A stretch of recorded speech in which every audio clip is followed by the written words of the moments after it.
Praise the Lord Jesus Christ, brethren. This series is a new series entitled A Spiritual Counsel to Kenya. This is part 1. So I thank you for coming to this channel. I thank you for coming to this channel as we start this series that should end shortly. And the background to this post is that we had a long spiritual warfare group prayer session with 3 of my colleagues about Kenya. And this was on Tuesday, March 14, 2023. We had that meeting. And quite a few things were revealed to us. And we dealt with quite a few things concerning Kenya. So I'm releasing this word as one follow-up item after that prayer session. And I let you know that I actually intended to do this starting on Tuesday, but electricity went out due to winter storms here in the Bay Area, California. We got electricity and Wi-Fi back only a few hours ago. So I'll do as many videos as I can where I can. We can't take it for granted that we'll be able to do them.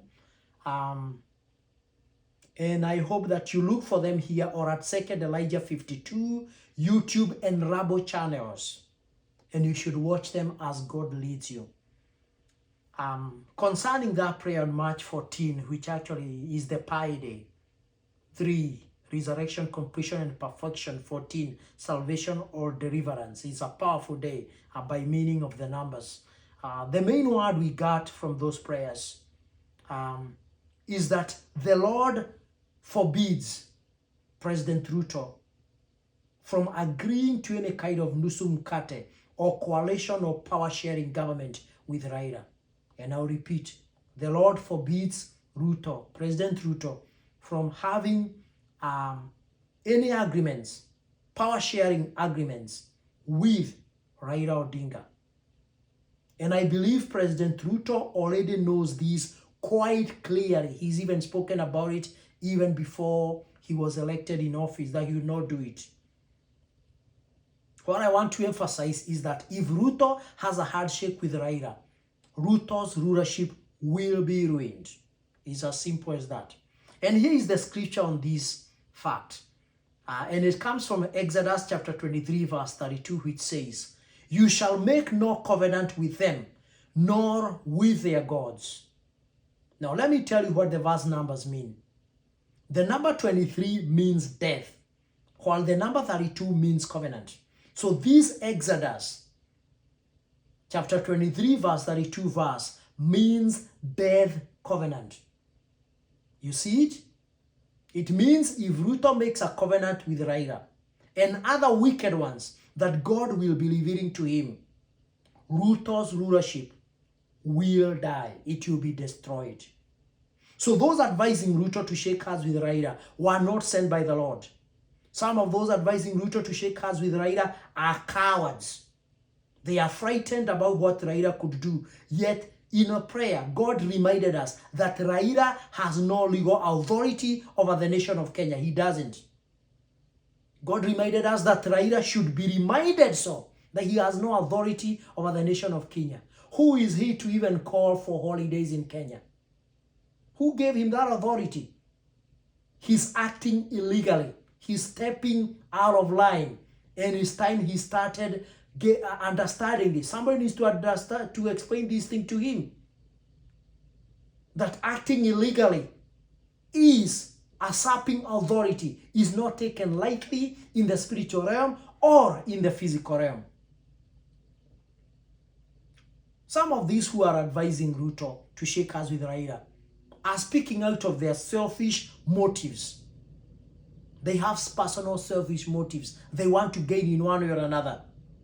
While the best of them that are advising Ruto to shake hands with Raila think that this will help Ruto or Kenya for that matter.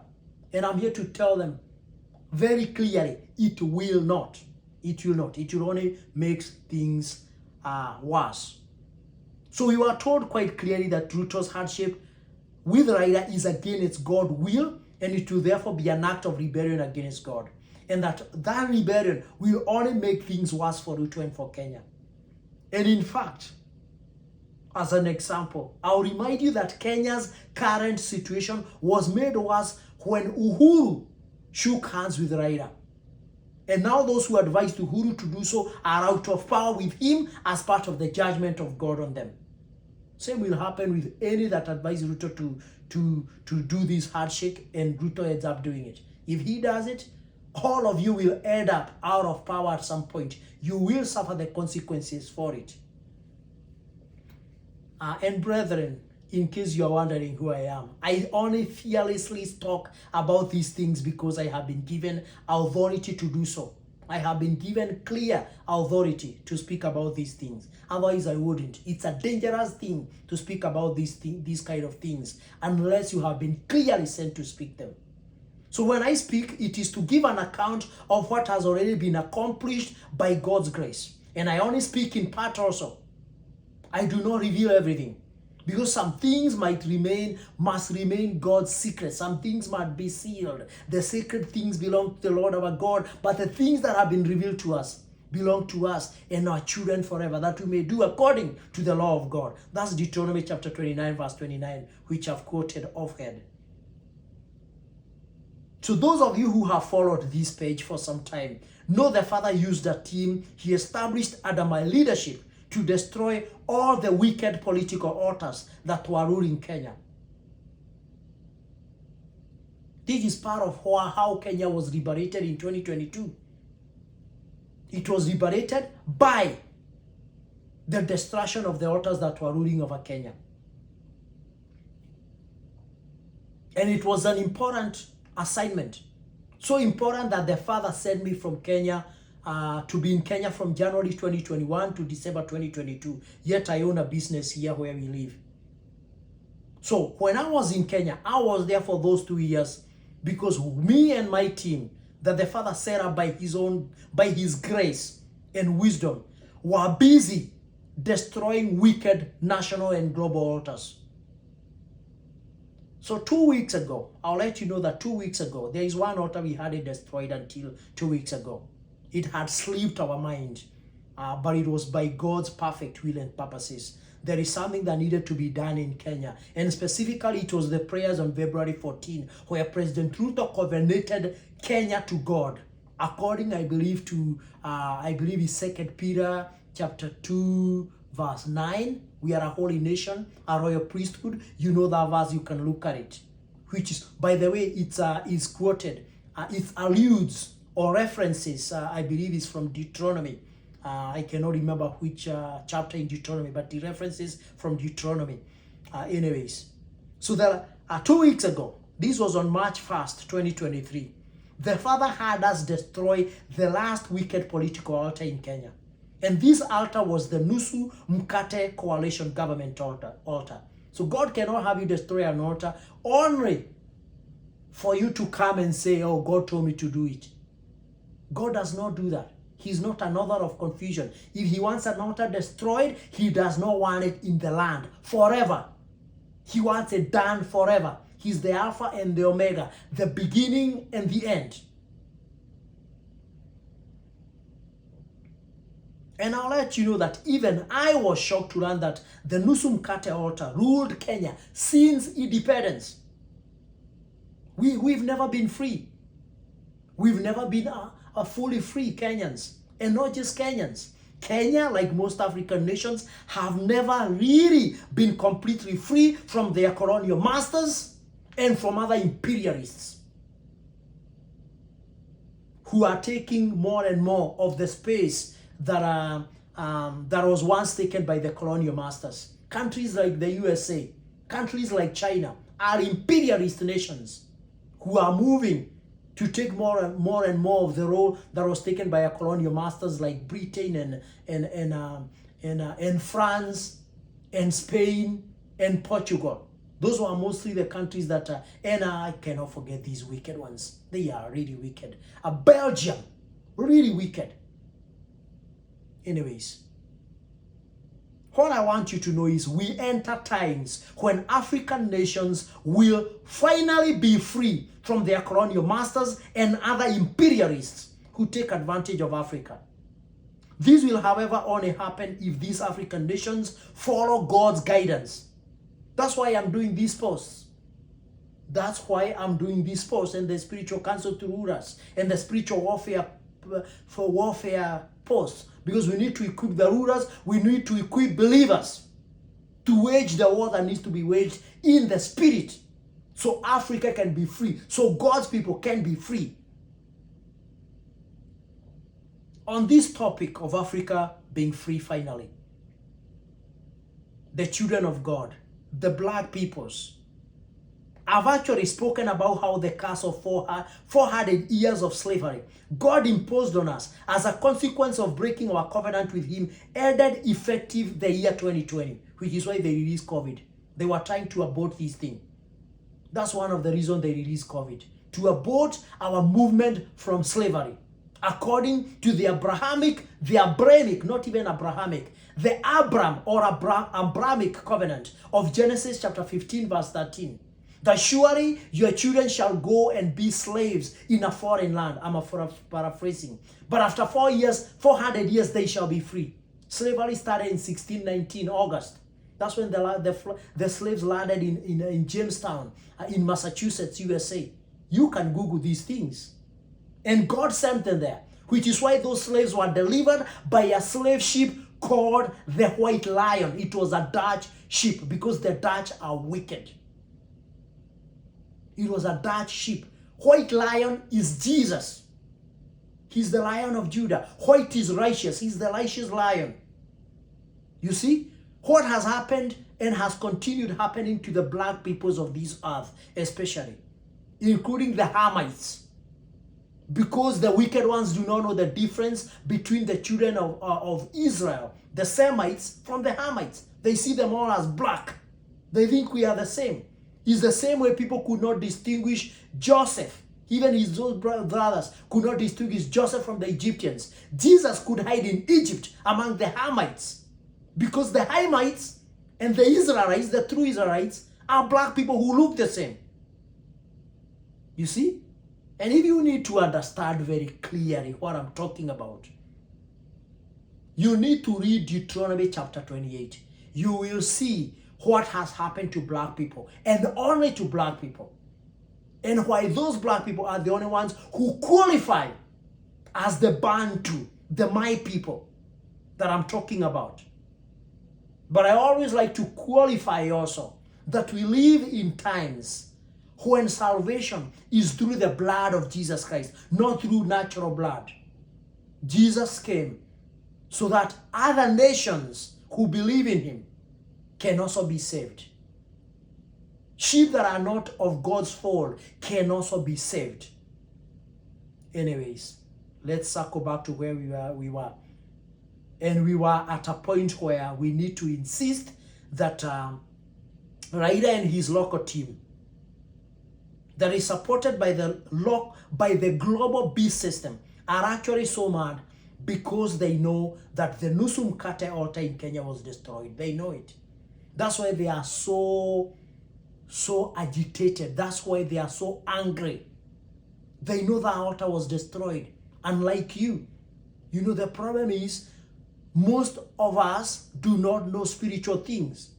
But these elites in the kingdom of darkness know spiritual things. So when an altar like the Nusu Mkate altar is destroyed, they pick it up quickly. They know. They know. And you see them starting to act very aggressively. Because now they know the Nusu Mkate government altar is gone. Now they'll try to take the whole bread. They'll try to take the whole bread. If they are given legal grounds, they cannot do it unless they are given legal grounds. What are legal grounds? Legal grounds is Ruto and his government sinning, setting up wicked altars. I spoke about this in the spiritual counsel to rulers. Go watch it. Let me talk about the Nusu Mkate altar. We'll go into the details of this thing because I need people to understand what this thing is all about. I'll use it as an example of what these kind of altars are all about. So the main local actors on the Nusu Mkate government altar were the Jomo Kenyatta family and the Oginga family. The main foreign actor was Kenyans. The main foreign actor was Kenya's colonial master, the United Kingdom, and specifically the royal family. Because this royal family has served a global rulership role that is not theirs. Is not theirs. Rulership belongs to Judah. Genesis 49 verse 10. Zechariah chapter 10 verse 4. These guys, the royal family, are a copycat, and we are in times for them to be exposed to be so. But I won't dwell on them. Today I want to dwell on the Kenyatta's place in the altar, but I'll talk briefly. I don't want to go into too much details. So first of all, Jomo Kenyatta, whose root is not even Gikuyu, but is from a Uganda royal family, was covenanted to be a ruler of the Agikuyu when the then ruling group of Agikuyu colonial chiefs made a marriage covenant by giving him, that is Kenyatta, a daughter of one of their own, a daughter of one of the chiefs. It's important to understand that this is where these things started. This is where the plot started in 1951.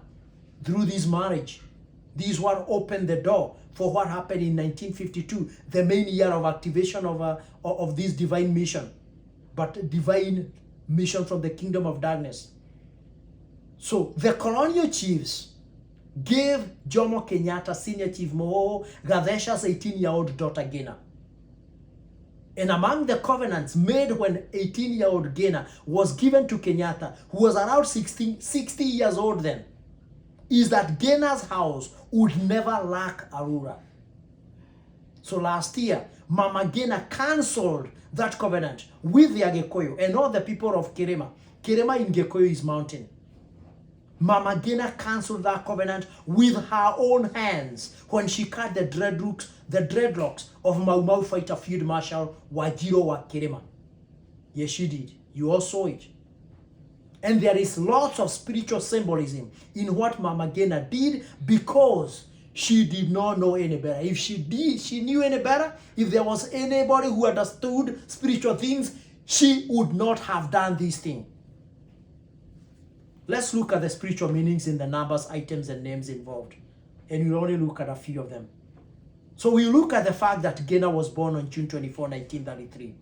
I know what those numbers mean, but I will not address them here. So Gena married Kenyatta in 1951. That's what I want to focus on. Because this means if Gena was born in 1933, married Kenyatta in 1951, she was 18 years old when she married Kenyatta. She was 18 because 18 means bondage. And this is, by the way, also why Uhuru's daughter, who Uhuru named after his mother Gena, was also married on June 18, 2022.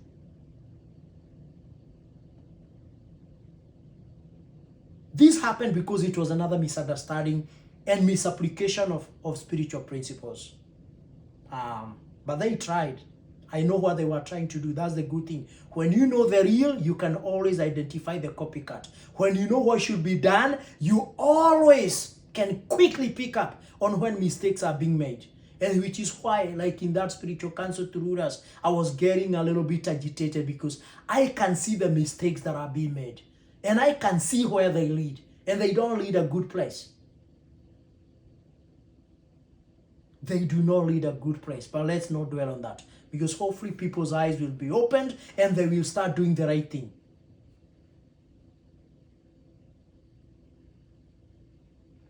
So let's look at the meaning of this thing in detail.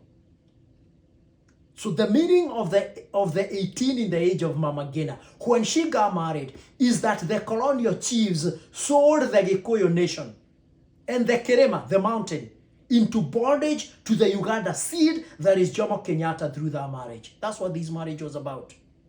You can even see 60-year-old just about marrying an 18-year-old. Something doesn't add up because this thing is about an altar. It's about a covenant. That's what it was all about. On the other hand, many Mau Mau, including this Field Marshal Wajiro Kirema, had vowed they would not cut their dreadlocks until Kirema, which is the mountain that represents the central Kenya region, was liberated. That is, until they had said, this is a covenant. When you speak, it's a covenant. They made a covenant that they will not cut their dreadlocks until the mountain is released from the bondage. Which bondage? to the Kenyattas and through them to the UK, as you will see. So Wajiro Kerema represents the mountain, because as you can see, the name Kerema means mountain. So when Gena cut her dreadlocks, she unknowingly released the Kerema, that is the mountain, from bondage to her family and to their fallen co-workers at the Nusu Mkate government altar. That's what happened right there. That's what happened. That's why Kenya was set free. Unknowingly, they did it. So the irony is that the mountain was finally liberated from the bondage to UK through the Kenyattas by Gena cutting Wajiro Kerema's dreadlocks. And that's why I keep saying spiritual ignorance is costly. Is more costly than physical ignorance. Because when you do things in the spiritual, they'll manifest in the physical. The spiritual rules the physical. The word of God is that he who is from above is above all. So brethren, like I've been telling you, Gena and many other rulers lack truly anointed spiritual counselor. That's why they are making these mistakes. And those of us who God has given grace to know these deep things, those of us who know these things of the Spirit by the grace of God, we know that most rulers are unfortunately surrounded by pretenders and self-promoters who lack revelation from God. We know it because we can see, like I said, the movements they are making, you can tell what they are trying to do and whether they are getting it right or wrong. And you can only tell because God reveals it to you. For only God can reveal these kind of mysteries like he did to Joseph in Egypt and Daniel in Babylon. So it really wasn't Gena's fault. It really wasn't. Lest anybody goes blaming her. It really wasn't her fault. She didn't know because she wasn't given the right counsel. And also, you will see it was a movement of God. It was altars speaking. You can't speak back to altars. You gotta do what they tell you to do. Which is why we need people to understand these things, especially rulers. So Gena didn't know the meaning of the covenants that had put the mountain region that produces and chooses the rulers of Kenya and the world under her family. She didn't know that by God's decree that is written in scriptures like Genesis 49 verse 10. Go read Genesis chapter 49 verse 10 and you will see Judah is the ruler. Go read Zechariah chapter 10 verse 4 and you see that all rulers come from Judah, for example. And Judah is Kenya. We already know it in the spiritual. We have considerable evidence in the physical, and we are getting more evidence because the times have come for people to know that Kenya is Judah. And I've already told you, it's because Kenya is Judah that Obama was made USA president. And it's yet another case of spiritual ignorance. For Obama's roots, like those of all who are descended from the ancient Egyptians, are Hams. These guys are Hamites. These guys who are descended from ancient Egypt, they are Hamites. So they are not from Judah. So the idea that all rulers must come from Judah does not apply to them. They are not from Judah. They are copycats. God doesn't work with copycats.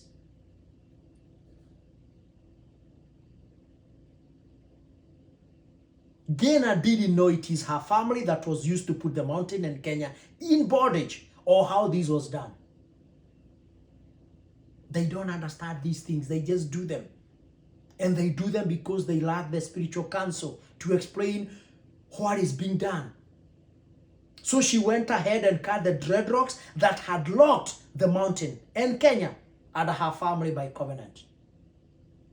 I mean, it's like Samson's dreadlocks were cut and he lost his power. He did. That's what happened right there. Anyways, what I can tell you is that it is God who made Gena make this critical altar mistake. If you read or listened to my posts, there were 4 of them, but especially the spiritual counsel to rulers part 4. You can see, if you watch part 4, you can see Gena made the same mistake that God made Absalom to make. God made Absalom take Hushai's wrong advice in 2 Samuel chapter 17 verse 14. And we saw that this is how Absalom lost the kingdom he could have easily secured to his father David. He lost it to his father David, yet Absalom had taken over. Without that mistake, without listening to Hushai, if only he had listened to Ahithophel, Absalom would have remained king of Israel and even had his father David killed. But he made the utter mistake. He listened to the wrong advice because altars were speaking.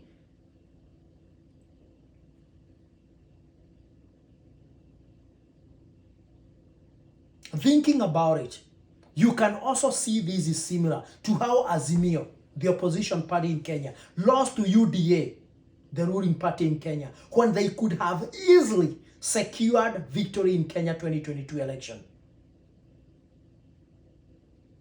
I mean, Azimio had the president. They had the entire state system. They had the entire media system. They had the entire global beast antichrist system on their side. And they still lost. They made mistakes. Mostly in how they dealt with Kalonzo Musyoka. But this mistake, Gena's mistake, Raila's mistake in how he treated Kalonzo Musyoka was a movement of God. It was a movement of God. No doubt about it. So I want you to get these as clearly as possible, lest you find yourself fighting against God and suffer the consequences. It is God who caused Mama Gena to make this mistake because of God's ancient covenant with biblical King David. Because the root of David lives in Kenya. Some of them. God's perfect will for Kenya is for the rightful ruler who is from the root of the biblical King David and whose roots are from Gatondo, actually I'll tell you, to eventually ascend Kenya's throne and fulfill scriptures like Isaiah chapter 2, chapter 18, chapter 60, and Psalms chapter 2, and so on. I've also previously told you that the prophetic name of this man is Israel Jero Ririkenga Wagai, which means, this is a Kikuyu name that means New Israel, shining glory of God. And the timing of the revelation of this prophetic ruler is in God's hands. We cannot reveal it. It is in God's hands. So that's all for today. So I'll continue with the UK's place in the altar. I've already posted these in writing, but I'll continue with the videos. So don't miss that post. I'll also resume posting the spiritual warfare posts tomorrow. Don't miss them. And thank you for watching, and God bless you and yours.